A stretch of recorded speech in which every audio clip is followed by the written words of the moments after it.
नमस्कार, समसामयिक विषयों पर आपके पसंदीदा कार्यक्रम विशेष में आपका स्वागत है। मैं हूं अभिलाषा पाठक। पुलवामा हमले के ठीक 12 दिन बाद भारतीय वायुसेना ने वो कार्रवाई की जिसका पूरे देश को इंतजार था। वायुसेना ने आतंक के खिलाफ बड़ी कार्रवाई करते हुए पाकिस्तान के अंदर घुसकर जैश-ए-मोहम्मद के सबसे बड़े आतंकी ठिकाने और प्रशिक्षण शिविर को नेस्तनाबूद कर दिया। भारतीय सेना के जवानों की शहादत का दर्द महसूस करने और आतंकी गतिविधियों पर आक्रोशित होने वाले हर भारतीय के लिए सेना की ये कार्रवाई गर्व करने का विषय है। बालाकोट में चल रहे जैश के इस आतंकी शिविर में आत्मघाती फिदाइनों और आतंकवादियों को ट्रेनिंग दी जा रही थी। वायुसेना ने अपनी कार्रवाई में आतंकी ठिकानों के साथ ही आतंकियों के हथियारों के जखीरे को भी तबाह कर दिया। यहां आतंक फैलाने के लिए राइफल, ग्रेनेड, विस्फोटक, गोला बारूद जमा किया गया था। वायुसेना के इस बड़े हमले में बड़ी संख्या में आतंकवादी, प्रशिक्षक, शीर्ष कमांडर और जिहादी मारे गए। हालांकि सरकार ने साफ तौर पर कहा है कि ये कोई मिलिट्री ऑपरेशन नहीं था, बल्कि भारत के खिलाफ होने वाले आतंकी कार्रवाइयों को रोकने के लिए एक एंटी टेरर ऑपरेशन था। भारतीय वायुसेना के इस शानदार अभियान के लिए पूरा देश वायुसेना को सलाम कर रहा है। आज हम विशेष में बात करेंगे जैश के आतंकी ठिकानों के खात्मे की, साथ ही जानेंगे पुलवामा हमले के बाद भारत ने अन्य मोर्चे पर किस तरह से सख्त कदम उठाए हैं। इसके अलावा बात करेंगे भारत के सितंबर 2016 के सर्जिकल स्ट्राइक की। तो आइए शुरू करते हैं आज का विशेष।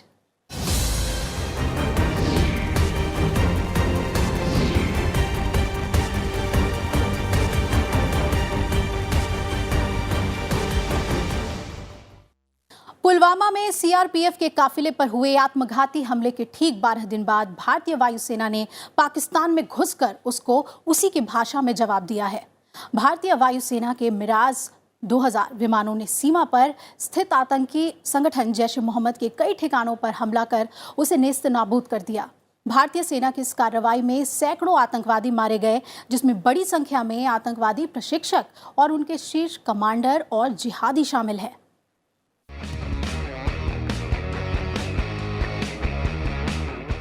अपनी नापाक हरकतों से बाज नहीं आने वाले पाकिस्तान को जब तक उसकी भाषा में जवाब नहीं दिया जाता है, तब तक उसे समझ में नहीं आता। और ठीक यही काम किया है भारत के जाबाज सैनिकों ने। भारतीय वायुसेना ने 26 फरवरी को तड़के सीमा पार पाकिस्तान के खैबर पख्तूनख्वा प्रांत के बालाकोट स्थित आतंकी गुट जैश-ए-मोहम्मद के सबसे बड़े आतंकी शिविर और ठिकाने को तबाह कर दिया। वायुसेना के इस बड़े हमले में बड़ी संख्या में आतंकवादी, प्रशिक्षक, शीर्ष कमांडर और जिहादी मारे गए। इस अभियान में मारे गए आतंकियों में जैश-ए-मोहम्मद सरगना मसूद अजहर का रिश्तेदार यूसुफ अजहर उर्फ उस्ताद गौरी भी है, जो इस आतंकी प्रशिक्षण शिविर का अगुवाई कर रहा था। India struck the biggest training camp of the Jaish-e-Mohammed in Balakot. In this operation, a very large number of Jaish-e-Mohammed terrorists, trainers, senior commanders and groups of jihadis who were being trained for Fidain action were eliminated. This facility at Balakot was headed by Maulana Yusuf Azhar, alias Ustad Ghori, the brother-in-law of Masood Azhar, chief of the JEM.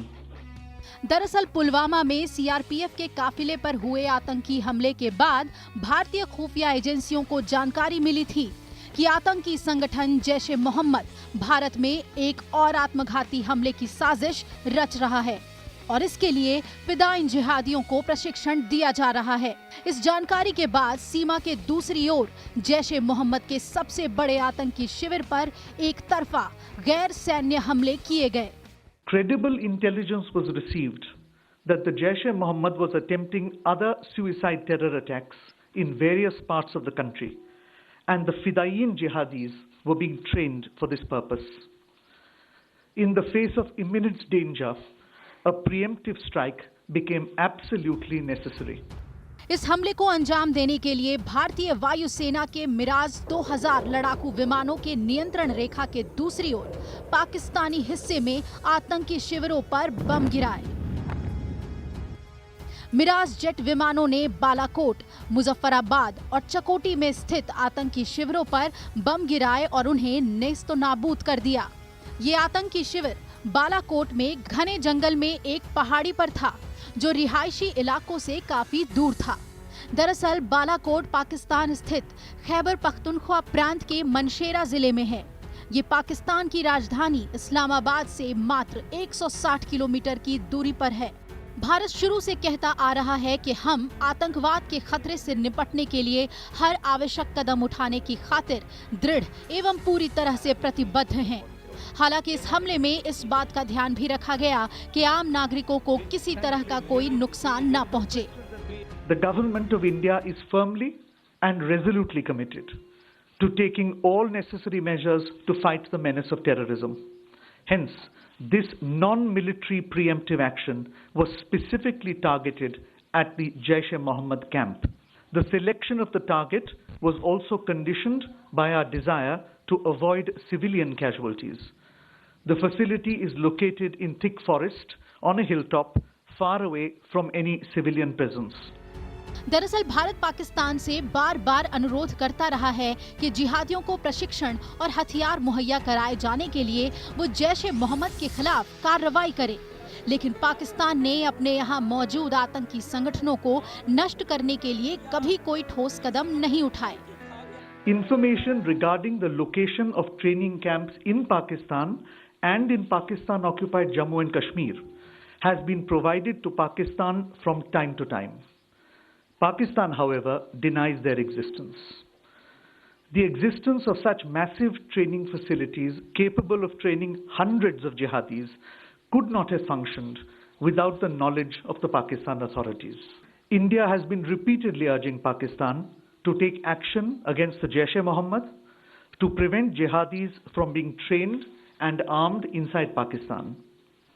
Pakistan has taken no concrete action to dismantle the infrastructure of terrorism on its soil.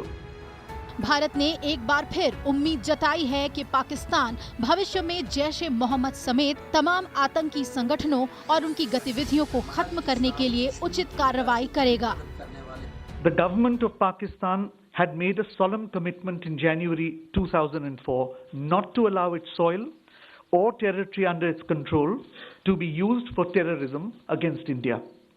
We expect that Pakistan lives up to its public commitment and takes follow-up action to dismantle all JEM and other camps and hold the terrorists accountable for their actions.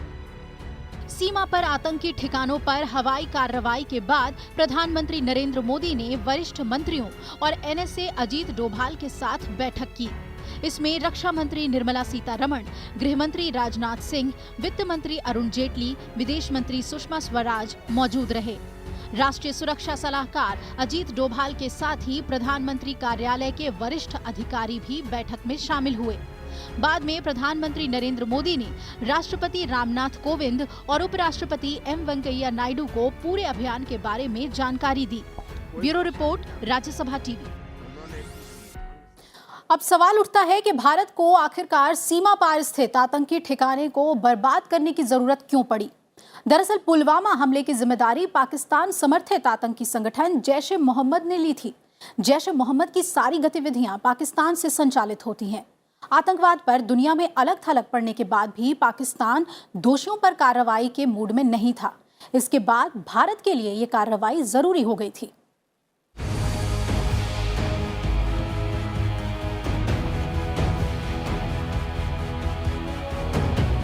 14 फरवरी 2019 को जम्मू कश्मीर के पुलवामा में आतंकी हमला होता है। CRPF के काफिले पर किए गए इस आत्मघाती हमले में 40 जवान शहीद हो जाते हैं। हमले की जिम्मेदारी आतंकी संगठन जैश-ए-मोहम्मद ने ली। जैश-ए-मोहम्मद का पूरा तंत्र पाकिस्तान से काम करता है, ये जग जाहिर है। पुलवामा हमले के बाद पूरा देश उबाल पर था। इस हमले को लेकर लोगों में गुस्सा और आक्रोश था। प्रधानमंत्री नरेंद्र मोदी ने भी पुलवामा हमले के बाद कहा कि भारत सरकार इस दर्द को चुपचाप नहीं सहेगी और इस बार सबका पूरा हिसाब होगा। आतंक के गुनहगारों को सजा देने के लिए हर मोर्चे पर मजबूती के साथ हम आगे बढ़ रहे हैं। दुनिया में तब तक शांति संभव नहीं है जब तक आतंक की ये फैक्ट्री ऐसे ही चलती रहेगी। इस बार सबका हिसाब होगा, हिसाब पूरा होगा। प्रधानमंत्री ने इतना तक कहा था कि सुरक्षा बलों को हमले के साजिशकर्ताओं को सजा देने की पूरी आजादी दे दी है। सुरक्षा बलों ने पुलवामा हमले के 100 घंटे के भीतर ही आतंकी संगठन जैश-ए-मोहम्मद के 3 आतंकियों को मार गिराया। मारे गए आतंकियों में पुलवामा आतंकी हमले का पाकिस्तान मूल का मास्टरमाइंड गाजी रशीद उर्फ कामरान भी शामिल था। घाटी में सेना ने आतंकियों के खिलाफ अभियान को तेज कर दिया।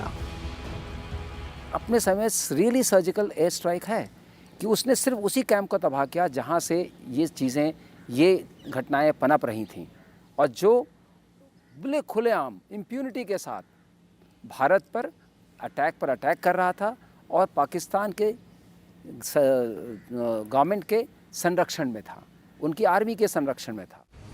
एक तरफ कश्मीर में आतंकियों के खिलाफ सुरक्षा बलों का अभियान जारी था, तो दूसरी ओर भारत ने कूटनीतिक स्तर पर पाकिस्तान को अलग थलग करने की नीति पर काम किया। भारत ने हमले के बाद पाकिस्तान के खिलाफ एक बड़ा कूटनीतिक अभियान शुरू किया और राजकीय नीति के तौर पर आतंकवाद का इस्तेमाल करने में पाकिस्तान की भूमिका को उजागर किया। पुलवामा हमले के बाद भारत ने पाकिस्तान से तरजीही देश यानी मोस्ट फेवर्ड नेशन का दर्जा वापस लेने का ऐलान किया। साथ ही पाकिस्तान में बनी वस्तुओं पर सीमा शुल्क 200% तक बढ़ा दिया। केंद्र सरकार ने पाकिस्तान चले जाने वाले अपने हिस्से के पानी को रोकने का भी फैसला किया।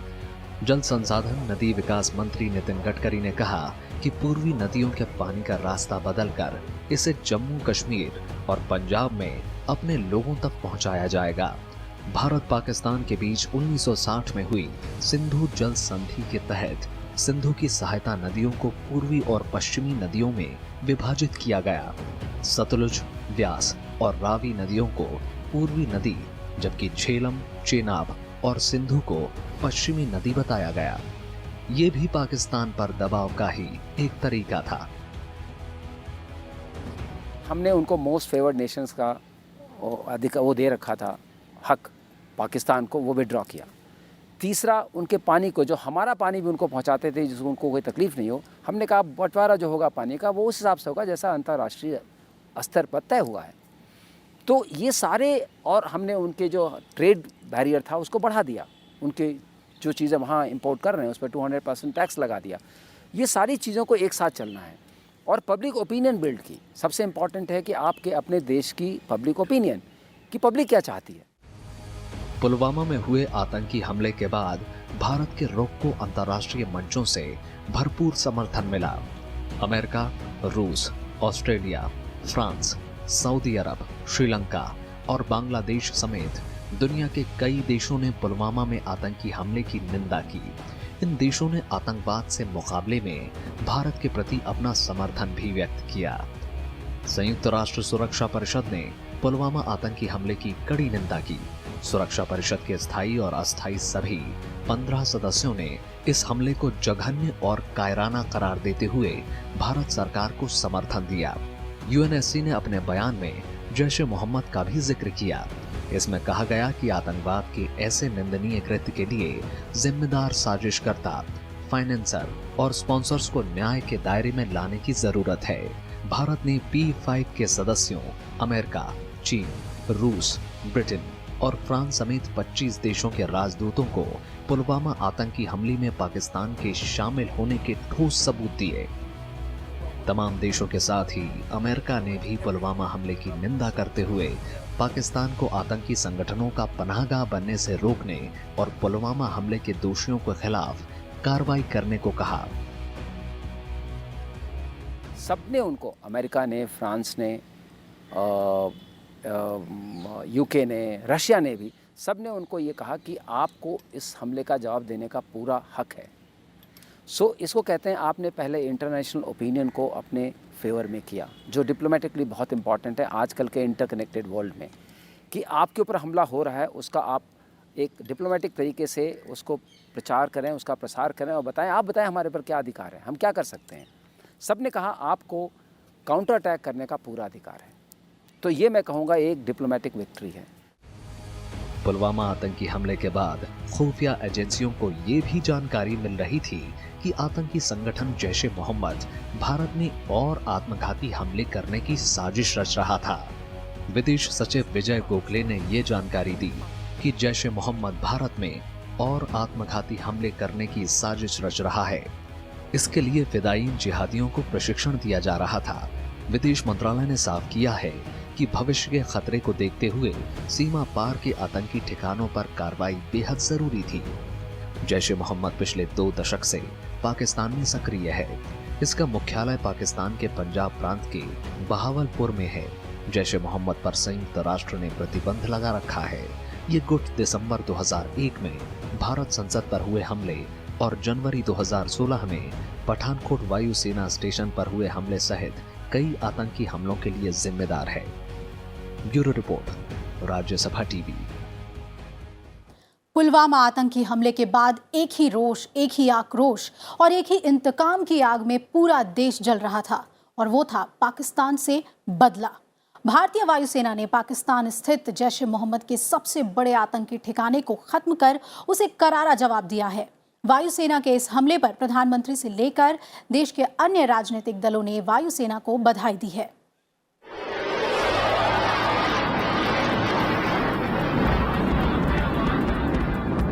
पाकिस्तान स्थित बालाकोट में जैश ए मोहम्मद के आतंकी ठिकानों को नेस्त नाबूद करने के बाद प्रधानमंत्री ने कहा कि आज हमारी सेना ने शहीदों को सच्ची श्रद्धांजलि दे दी है। हमें फिर से दोहराना है और खुद को याद दिलाना है, न भटकेंगे, न अटकेंगे, कुछ भी हो हम देश नहीं मिटने देंगे। प्रधानमंत्री ने कहा कि वायुसेना के जवानों ने पराक्रम दिखलाया है, उसे सिर झुकाकर नमन करने की जरूरत है। उन्होंने कहा कि देश सुरक्षित हाथों में है और देश के ऊपर कुछ भी नहीं है। आज एक ऐसी पल है, आओ हम सब भारत के पराक्रमी वीरों को नमन करें, सर झुका करके नमन करें। मैं देशवासियों को विश्वास दिलाता हूं कि देश सुरक्षित हाथों में है।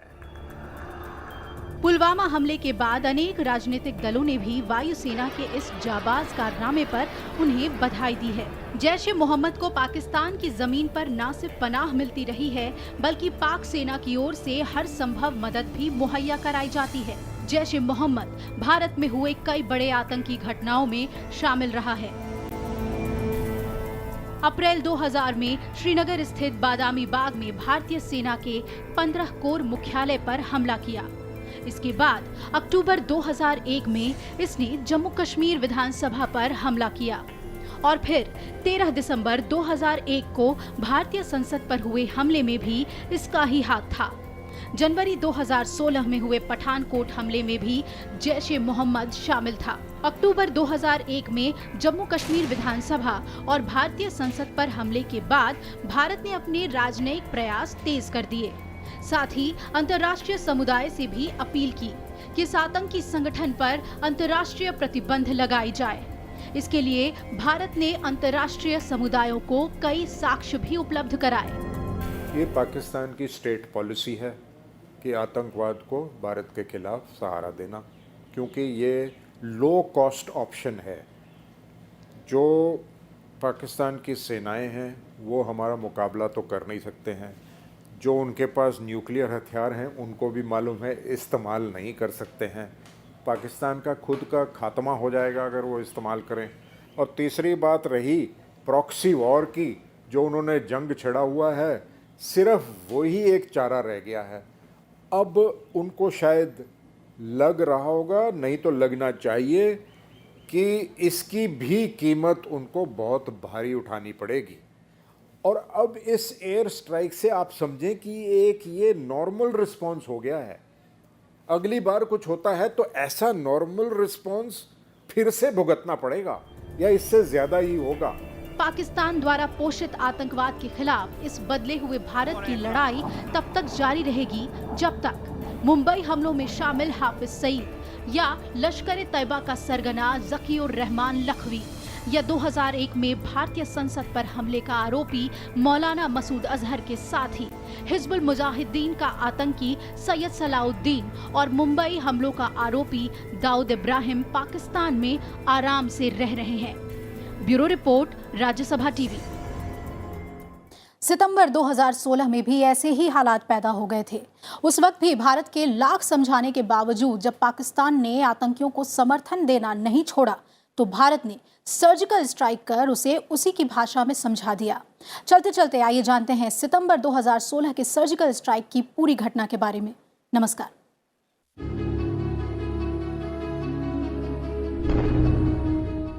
अट्ठाईस 29 सितंबर 2016 की रात। जगह पाकिस्तान के कब्जे वाला कश्मीर। टारगेट पाकिस्तान अधिकृत कश्मीर में चल रहे आतंकी कैंपों को नष्ट करना। ऑपरेशन 100% सफल। इसी के साथ ये दिन इतिहास में दर्ज हो गया। ये वही तारीख है जिस दिन भारतीय सेना ने पीओके यानी पाक अधिकृत कश्मीर में घुसकर सर्जिकल स्ट्राइक को अंजाम दिया था। भारतीय सेना के जवानों ने अदम्य साहस और पराक्रम दिखाते हुए पीओके में घुसकर पाकिस्तान के समर्थन से चल रहे आतंकियों के ठिकानों को नेस्तो नाबूद कर दिया। इस हमले में दर्जनों आतंकी मारे गए। सीमा पार सर्जिकल स्ट्राइक उस अति का नतीजा थी जो पाकिस्तान आतंक का सहारा लेकर कर रहा था। शांति बहाल करने की भारत की तमाम कोशिश के बाद भी पाकिस्तान के सहयोग से आतंकियों ने जनवरी 2016 में पठानकोट एयरफोर्स स्टेशन पर और इसके बाद 11 सितंबर 2016 को पुंछ में और 18 सितंबर 2016 को उरी सेक्टर में एलओसी के पास स्थित भारतीय सेना के मुख्यालय पर हमला कर दिया।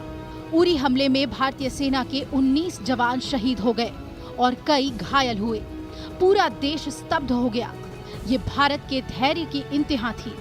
इस हमले के बाद सरकार के लिए ये जरूरी हो गया कि पाकिस्तान को उसी की भाषा में जवाब दिया जाए और आखिरकार 28-29 सितंबर 2016 की रात भारतीय सेना ने पाकिस्तान के कब्जे वाले कश्मीर में सर्जिकल स्ट्राइक की।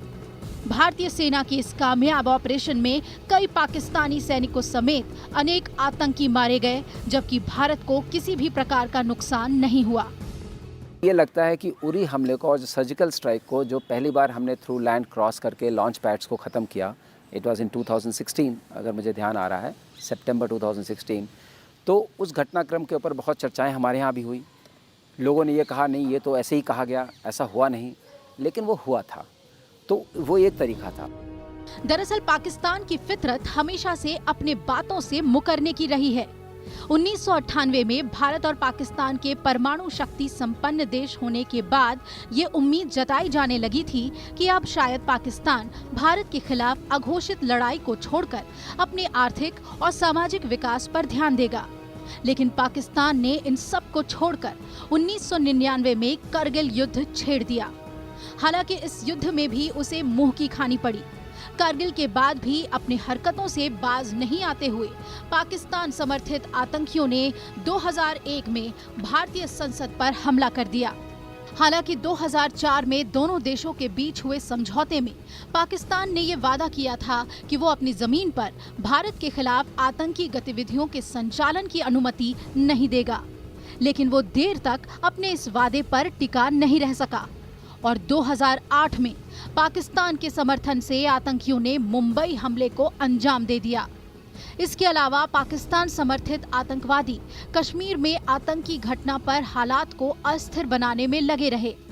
2015 में गुरदासपुर आतंकी हमला हो या 2016 में पुंछ, पठानकोट और उरी हमला हो, इन सभी हमलों में आतंकियों ने सेना के ठिकाने को निशाना बनाया।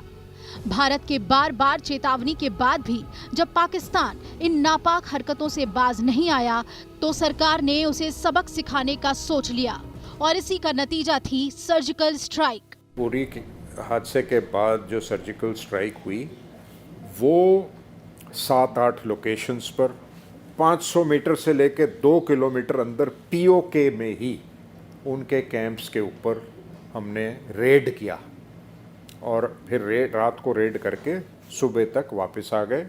हमारे एक जवान इंजर हुआ और बाकी सही सलामत सारे आ गए। सीमा पर इस तरह की कार्रवाई को काफी कठिन और जोखिम भरी मानी जाती है, लेकिन भारतीय सेना के एक दस्ते ने इसे सफलतापूर्वक कर दिखाया। सर्जिकल स्ट्राइक के 2 साल पूरे होने के मौके पर सरकार ने इस हमले का नया वीडियो सितंबर 2018 में जारी किया। Bureau report, Rajya Sabha TV.